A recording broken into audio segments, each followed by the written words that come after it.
Hello साथियों। आशा है कि आप लोग स्वस्थ होंगे, मस्त होंगे। साथियों, आज हम शिक्षण कौशल, जिसे इंग्लिश में टीचिंग स्किल के नाम से जानते हैं, से रिलेटेड कुछ प्रश्न लेकर आए हैं जो आपकी बिहार सक्षमता परीक्षा में काफ़ी हेल्पफुल होने वाली है। तो चलिए साथियों, अपनी प्रश्न की तरफ आगे बढ़ते हैं और हमारा पहला प्रश्न है, निशुल्क एवं अनिवार्य शिक्षा अधिकार अधिनियम के अनुसार 60 बालकों पर कितने अध्यापक होने चाहिए?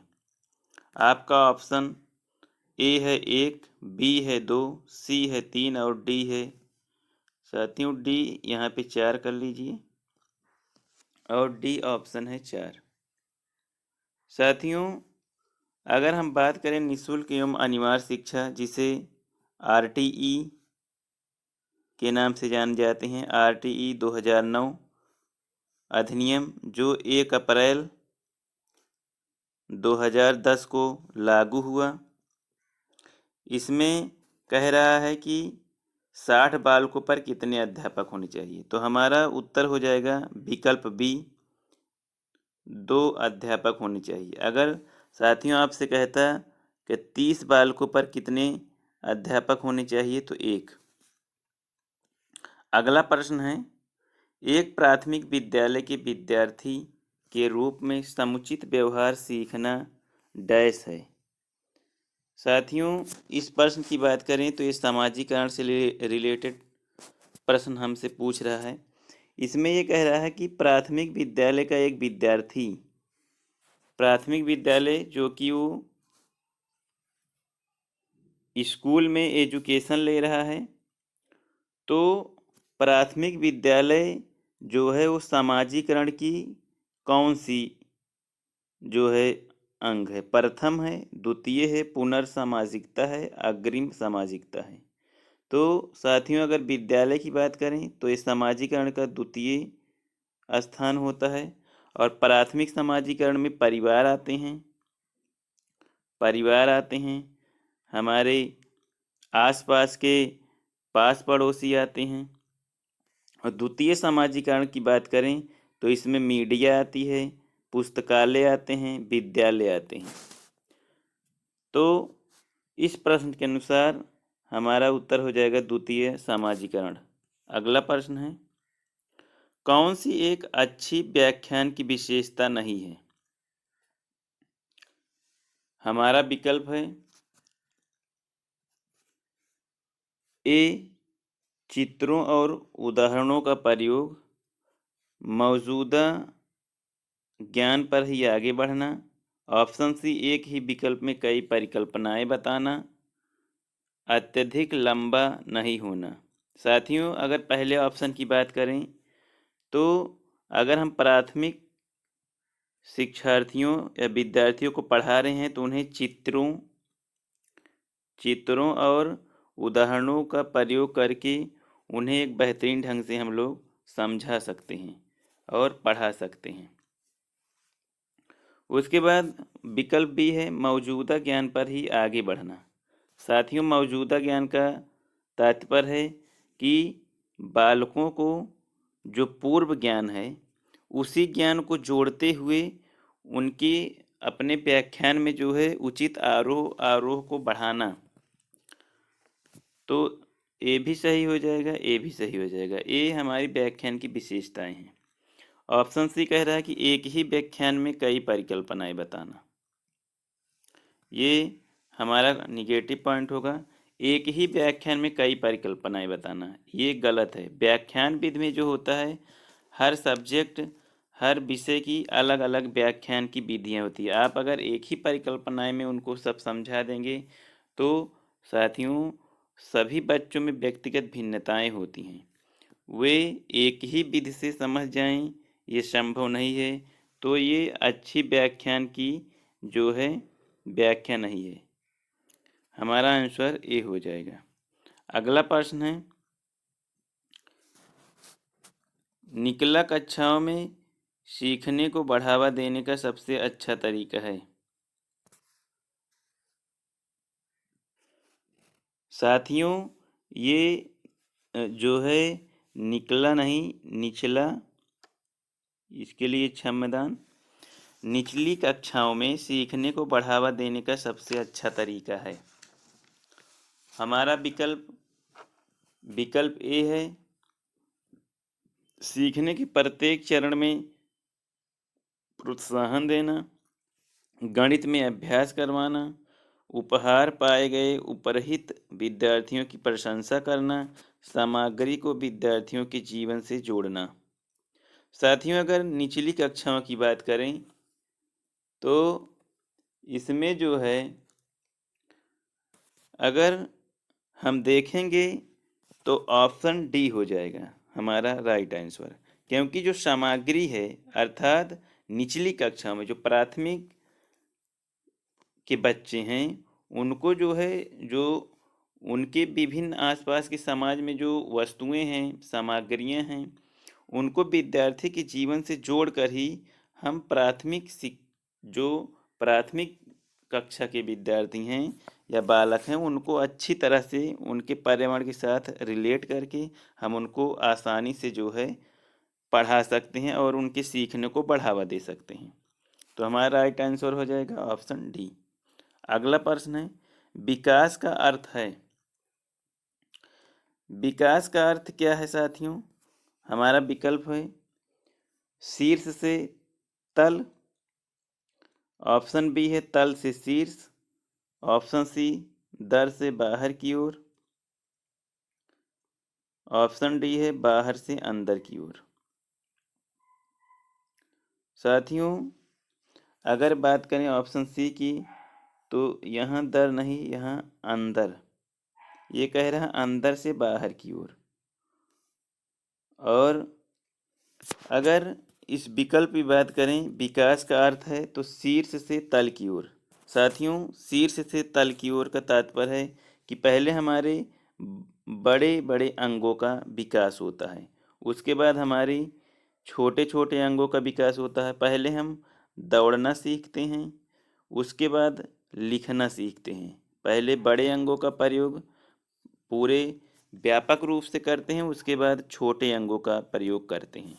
तो हमारा आंसर हो जाएगा कि शीर्ष से तल की ओर। अगला प्रश्न है, बाल केंद्रित शिक्षा डैश के आधार पर न्यायोचित ठहराई जा सकती है। साथियों, बाल केंद्रित शिक्षा की बात करें जिसमें बालक ही सर्वश्रेष्ठ होता है, जिसमें बालक रचनात्मक होता है, अपने ज्ञान का निर्माण स्वयं करता है, तो इसमें विकल्प देखते हैं। पहला विकल्प है बालक जानते हैं कि उनके लिए क्या उत्तम है। विकल्प बी है बालकों को अपनी शिक्षा के बारे में निर्णय लेने का अधिकार है। ऑप्शन सी है बालकों में व्यक्तिगत अंतर है। ऑप्शन डी है सभी बालक बराबर होते हैं। साथियों, अगर हम बात करें बाल केंद्रित शिक्षा में तो बाल केंद्रित शिक्षा में पहला ऑप्शन क्या कह रहा है, बालक जानते हैं कि उनके लिए क्या उत्तम है। साथियों, ये बात सही है कि बालक जानते हैं उनके लिए क्या उत्तम है, लेकिन एक अध्यापक का उनके जीवन में दिशा निर्देश क्या उत्तम है क्या जो है न्यूनतम है उसकी समझ को विकसित करने के लिए अध्यापक की जरूरत पड़ती है। तो ये ऑप्शन गलत हो जाएगा। ऑप्शन बी कह रहा है बालकों को अपनी शिक्षा के बारे में निर्णय लेने का अधिकार है। साथियों, प्राथमिक कक्षा का बालक यह निर्णय लेने के लिए अभी समर्थ नहीं है कि क्या उसके लिए अच्छा है और क्या जो है उसके लिए अच्छा नहीं है, तो ये भी विकल्प गलत हो जाएगा। ऑप्शन सी कह रहा है कि बालकों में व्यक्तिगत अंतर, हाँ कह सकते हैं। ऑप्शन डी कह रहा है सभी बालक बराबर होते हैं, ये भी गलत हो जाएगा क्योंकि सभी बालक बराबर नहीं होते हैं। बालकों में जो है व्यक्तिगत भिन्नता जो है आपको भिन्न भिन्न बालकों में भिन्न भिन्न प्रकार की रुचियाँ, उनके जो है रुचियाँ हो गई, उनके जो है लिखने पढ़ने की रुचियाँ से संबंधित हों, चाहे खाने पीने से रुचियों से संबंधित, हर प्रकार से जो है बालक में अलग अलग प्रकार की भिन्नताएं होती हैं। तो ऐसा नहीं कहा जा सकता कि सभी बालक बराबर होते हैं। तो हमारा आंसर हो जाएगा कि बालकों में व्यक्ति अंतर होता है। साथियों, सभी बालक की रुचियां, चाहे वो खेलने कूदने क्रिकेट से संबंधित कला चित्रकला से संबंधित हो, तो बालकों में व्यक्तिगत अंतर होता है। इसीलिए बाल केंद्रित शिक्षा जो है व्यक्तिगत अंतर के आधार पर न्यायोचित ठहराया जा सकता है। अगला प्रश्न है, भाषा कौशल में सबसे कठिन है। ऑप्शन ए सुनना, ऑप्शन बी बोलना, ऑप्शन सी पढ़ना, ऑप्शन डी लिखना। साथियों, अगर भाषा कौशल की बात करें तो इसे हम सूबो सूबो पाली के नाम से जानते हैं। सूबो मतलब सुनना, सु मतलब सुनना, बो मतलब बोलना, पा मतलब पढ़ना और ली मतलब लिखना। तो सूबो पाली से हम जो है सुनना बोलना पढ़ना लिखना जो है एक शॉर्ट ट्रिक आप बना सकते हैं। उसके बाद इसमें प्रश्न कह रहा है कि भाषा कौशल में सबसे कठिन क्या है। साथियों, भाषा कौशल की बात करें तो इसमें एक ग्रहणात्मक कौशल होता है और एक जो है उत्पादनात्मक कौशल होता है। ग्रहणात्मक कौशल में जो होता है वो सुनना और पढ़ना आता है, और उत्पादनात्मक कौशल में बोलना और लिखना आता है। तो भाषा कौशल में सबसे कठिन हो जाएगा लिखना, जो ऑप्शन डी में दिख रहा है। अगला प्रश्न हो जाएगा, भारत में स्कूली प्रणाली वैदिक काल में डैश प्रणाली के रूप में आरंभ हुआ। ऑप्शन है मदरसा, ऑप्शन बी है गुरुकुल, ऑप्शन सी है पाठशाला, ऑप्शन डी है मकतब। साथियों, अगर हम बात करें तो जो वैदिक सभ्यता थी, जहाँ राजाओं महाराजाओं और ऋषि मुनियों का काल होता था, जहाँ शिक्षा जो है वो वैदिक कालीन थी, तो वैदिक काल में शिक्षा जो है गुरुकुल में दी जाती थी, जहाँ पे शिष्य जो है गुरुओं के गुरुकुल में जाके रहते थे और वहाँ शिक्षा ग्रहण करते थे। तो हमारा उत्तर हो जाएगा विकल्प बी गुरुकुल। अगला प्रश्न है, परामर्श का उद्देश्य है। साथियों, परामर्श का उद्देश्य क्या होता है। ऑप्शन ए है बच्चों को समझाना, ऑप्शन बी है बच्चों की कमियों का पता करना, ऑप्शन सी है बच्चों को समायोजन में सहायता करना, ऑप्शन डी है ये सभी। साथियों, अगर हम परामर्श की बात करें तो यहाँ पर हमारा ऑप्शन पहले की बात करें कि बच्चों को समझाना। साथियों, परामर्श जब हम लेने जाते हैं तो हमको समझाया जाता है कि आप क्या व्यवसाय चुनें, कैसे प्रकार की रुचियां आपके अंदर हो सकती हैं, इसलिए विकल्प ए सही होगा। विकल्प बी की बात करें तो बच्चों की कमियों का पता करना। साथियों, विकल्प बी बच्चों की कमियों का पता करना परामर्श का उद्देश्य होता है, क्योंकि उनकी कमियां क्या हैं, उन्हें अपनी कमियों को सुधारना कैसे है उसके बारे में हम उनको परामर्श के माध्यम पे बता सकते हैं। ऑप्शन सी है बच्चों को समायोजन में सहायता प्रदान करना। साथियों, हम प्राथमिक हो चाहे माध्यमिक हो, बच्चों को परामर्श देते हैं उनके समायोजन में, वो प्रकृति में पर्यावरण में समाज में किस प्रकार के एडेप्टेशन कर सकते हैं, अपने आप को समायोजित कर सकते हैं। तो ऑप्शन सी भी सही होगा। तो ऑप्शन डी ये सभी सही हो जाएंगे। अगला प्रश्न है, किंडरगार्टन स्कूल सबसे पहले कहाँ स्थापित किया गया। वन लाइनर प्रश्न है, इसको हम देखेंगे। किंडरगार्टन सबसे पहले कहाँ स्थापित किया गया। हमारा ऑप्शन है A USA, option B UK, option C Germany, option D Denmark. तो साथियों, किंडरगार्टन स्कूल सर्वप्रथम जर्मनी में स्थापित किया गया। अगला प्रश्न है, शिक्षा की डाल्टन प्रणाली किसके द्वारा विकसित की गई। ऑप्शन है मारिया मॉन्टेसरी, जो किंडरगार्टन स्थापित किया था, जॉन डीबी, जो त्रिधुरीय शिक्षा की बात करते हैं जिसमें शिक्षक और छात्र और पाठ्यक्रम होता है। उसके बाद ऑप्शन डी है मैस्लो जो है मानववादी जो है मनोवैज्ञानिक थे। उसके बाद ऑप्शन सी है हेलेन पार्कहर्स्ट। तो अगर शिक्षा की डाल्टन प्रणाली की बात करें तो हेलेन पार्कहर्स्ट जो है सही हो जाएंगी, क्योंकि इन्होंने डाल्टन प्रणाली की स्थापना विकसित किया था। उत्तर हो जाएगा हेलेन पार्कहर्स्ट। अगला प्रश्न है, निम्न में से कौन सा एक उत्तम परीक्षण की विशेषताओं से भिन्न है?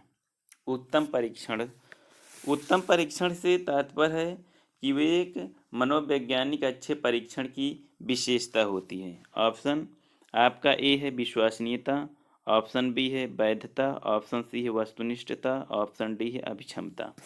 साथियों, इसमें पूछ रहा है कि उत्तम परीक्षण से भिन्न है, जो एक उत्तम परीक्षण की श्रेणी में नहीं आता है। विश्वसनीयता की बात करें तो विश्वसनीयता जिसे जो है रीडेबिलिटी कहते हैं, क्रिएटिबिलिटी कहते हैं, जो समान परिस्थितियों में समान परिणाम देती है। उसके बाद वैधता की बात करें जिसको वैलिडिटी कहते हैं। वैलिडिटी जो होती है वो उद्देश्य को पूरा करना जिसके लिए वह बनाया जाता है। वस्तुनिष्ठता की बात करें तो वस्तुनिष्ठता जिसे ऑब्जेक्टिविटी कहते हैं। ऑब्जेक्टिविटी जो है एक निष्पक्ष होती है। अगर आप 4 विकल्प दिया है तो उस विकल्प में से केवल एक ही विकल्प सही होगा, जिसे वन लाइनर प्रश्न के नाम से जाने जाता है। अभिक्षमता जिसे एप्टीट्यूड कहते हैं। तो ये जो है उत्तम परीक्षण से भिन्न हो जाएगा। तो हमारा आंसर हो जाएगा अभिक्षमता, एप्टीट्यूड। अगला प्रश्न है, इनमें से कौन सा शैक्षिक संसाधन है? साथियों, सभी प्रश्नों में सबसे सरल प्रश्न यही होना चाहिए। साथियों, आप लोग इसका उत्तर तो चुटकियों में दे देंगे। तो देखते हैं विकल्प। ऑप्शन समुदाय, ऑप्शन बी है गांव, ऑप्शन सी है विश्वविद्यालय, ऑप्शन डी है कस्बा। साथियों, अगर शैक्षिक संस्थान की बात करें तो यह जाएगा हमारा विश्वविद्यालय, यूनिवर्सिटी। अगला प्रश्न है, इनमें से कौन सा कथन उपयुक्त रूप में शिक्षा का वर्णन करता है? वेरी इंपॉर्टेंट प्रश्न है साथियों। ये आपके जो है एग्जाम में आने की पूर्ण संभावना है टीचिंग स्किल सब्जेक्ट में। तो साथियों, इसका विकल्प है यह जीवन पर्यंत प्रक्रिया है, ऑप्शन बी है यह निरंतर प्रक्रिया है, ऑप्शन सी है यह रूढ़िवादिता से मुक्त है, और ऑप्शन डी है उक्त सभी। साथियों, अगर शिक्षा का वर्णन करें तो शिक्षा जो है जीवन पर्यंत चलने वाली प्रक्रिया है। साथियों, अगर हम सीखने की बात करें तो सीखना हम केवल स्कूल में ही नहीं करते, हम औपचारिक और अनौपचारिक रूप से हर जगह अपने आसपास सीखते रहते हैं। यह निरंतर प्रक्रिया है। साथियों, शिक्षा निरंतर प्रक्रिया है, हम हमेशा कुछ न कुछ सीखते रहते हैं। ऑप्शन सी कह रहा है यह रूढ़िवादिता से मुक्त है। साथियों, ये स्टीरियोटाइप से मुक्त होता है। शिक्षा किसी एक व्यक्ति विशेष की जागीर नहीं होती है। ऑप्शन डी कह रहा है उक्त सभी। तो ये तीनों विकल्प सही है, इसलिए हमारा उत्तर हो जाएगा ऑप्शन डी उक्त सभी। अगला प्रश्न है, इनमें से कौन सा गैर मौखिक संकेत है? साथियों, ऑप्शन है आवाज का स्वर, ऑप्शन बी है अच्छा संप्रेषण, ऑप्शन सी है प्रश्न पूछना, ऑप्शन डी है कक्षा में उत्तर देना। साथियों, अगर गैर मौखिक संकेत की बात करें, गैर मौखिक, जबकि ये मौखिक नहीं है, गैर मौखिक है, आप लोग ध्यान देंगे तो इसमें जो है एक जो है अच्छा संप्रेषण जो है एक गैर मौखिक संकेत है, जबकि आवाज का स्वर, प्रश्न पूछना, कक्षा में उत्तर देना ये मौखिक संकेत है। तो साथियों, ये हमारा लास्ट प्रश्न था। साथियों, अगर क्लास आपको अच्छी लगी हो तो इस क्लास को लाइक, शेयर और सब्सक्राइब अवश्य कीजिए और अपने दोस्तों तक पहुंचाइए।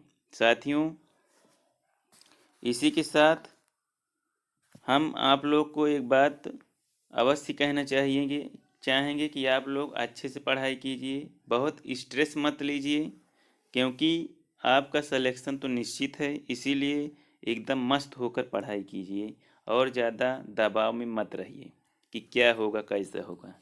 तो चलिए साथियों, बस इतना ही। थैंक यू साथियों, जय हिंद।